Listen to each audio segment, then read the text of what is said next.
আমার জীবনের কিছু গল্প নিয়ে। আমি চাই আমার গল্পটা, এমনকি আমার জীবনের কথাটা আপনারা একটু শুনবেন। ওয়ালাইকুম আসসালাম। আসসালামু আলাইকুম। আপু কেমন আছেন? জি, আলহামদুলিল্লাহ ভালো। আপনি কেমন আছেন? আলহামদুলিল্লাহ। তো আনিকা আপু, আসলে আপনার জীবনে কি ঘটেছে সেই কথাগুলো কি আমরা শুনতে পারি? অবশ্যই। তো একটু বলেন আমাদের দর্শকের উদ্দেশ্যে। আমি কিভাবে বলবো আমি জানি না, তবে আমার শুরু থেকে আমি বলতেছি। আমার যখন জন্ম হয়েছে 1 বছর, আমার আমার মা 1 বছরের রাইখা আমার মা মারা যায়। আমার বাপে আবার বিয়ে করে। তো ওই ঘরে আমার 5 জন ভাই বোন। তা আমার মা 6 বছরেই মারা যায়। যখন আমার 6 বছর, ওই যে আমার সৎমার অত্যাচারে, বাবার অত্যাচারে আমার মা মারা যায়। তখন আমার মা মারা যাওয়ার পর 3-4 মাস পরে আমার সৎমা আমার সাথে এমন অত্যাচার করে, যেটা বলার বাইরে। সে আমাকে মাইরা ফেলতেও চায়, অনেকবার চেয়েছে, মাইরা ফেলতে অনেকবার চেয়েছে। আর মানে আমি আপনাদেরকে প্রমাণও দেখাইতে পারবো, যদি আপনারা প্রমাণ চান অবশ্যই প্রমাণ দেখাতে পারবো।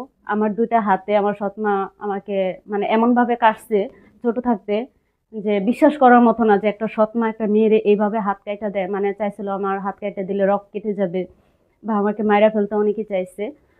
তো জানি না আল্লাহ কি আমার সহায় ছিল কিনা, বা আল্লাহ আমার পাশে ছিল কিনা। আমার চাচতো দাদির সাহায্যতে আমি আমার সৎমার অত্যাচারের হাতে থেকে আমি বাইচা ফিরি। তো এখন আমি মানে থাকার মতো জায়গা নেই, বা চাকরি করার মতো আমাকে কেউ চাকরি তো নিচ্ছে না। কারণ আমি লেখাপড়া জানি না, ইংলিশ তো একবারই জানি না, বাংলাটা মোটামুটি জানি। এই কারণে আমার গার্মেন্টসে নেয় না। আর তাছাড়া গার্মেন্টসে গেলে বলে যে আমরা খাটো মেয়ে নেই না, কালো মেয়ে নেই না, বা লেখাপড়া নাই, আমরা এরকম মেয়ে নেই না। এগুলোর জন্য অনেক লজ্জা পাইছি, অনেক কথা শুনতে হয়েছে। এখন আর গার্মেন্টসে যে যাব, কোন মুখ নিয়ে যাব? ওরকম যোগ্যতা, ওরকম কোনো কিছুই আমার মধ্যে নাই।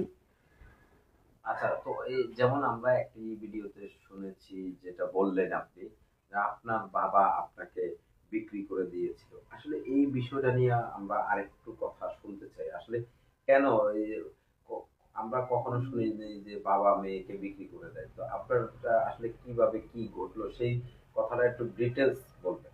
আপনারা তো মনে হয় এটাও শোনেন নাই যে মেয়ে হয়ে কি কখনো বাপের বিয়ে খাওয়া যায়?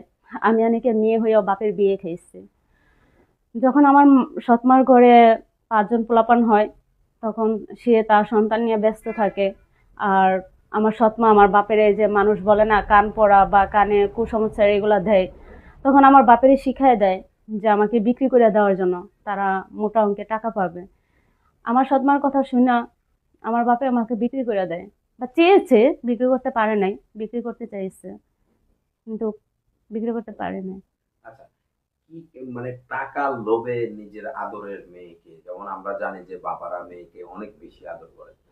তা আসলে বাবা যেখানে মেয়েকে অনেক বেশি আদর করে, সেখানে কিভাবে সম্ভব একজন বাবা মেয়েকে বিক্রি করা? আপনি কি আপনার বাবাকে ভালোবাসতেন না? কোন সন্তানে চায় না যে তার বাবাকে ভালোবাসতে? আমি তো মার আদর পাইনি। আমি আমার দাদার আদরও পাইনি, কারণ আমার দাদাও ছোট থাকতে মারা গেছে। যখন আমার 7 বছর বয়স, তখন আমার দাদাও মারা গেছে। আমার ফুফুগুলো আছে, 5-6 জন ফুফু আছে, কিন্তু 6 জন ফুফু থাইকেও আজকে না থাকার মতো। আচ্ছা, তো আপু আপনার গ্রামের বাড়ি কোথায়, কোন জেলায় আপনার বাড়ি, সেটা একটু বলুন তো। আমার গ্রামের বাড়ি হচ্ছে নারায়ণগঞ্জ। নারায়ণগঞ্জ। জি। আচ্ছা, তো আসলে এই যে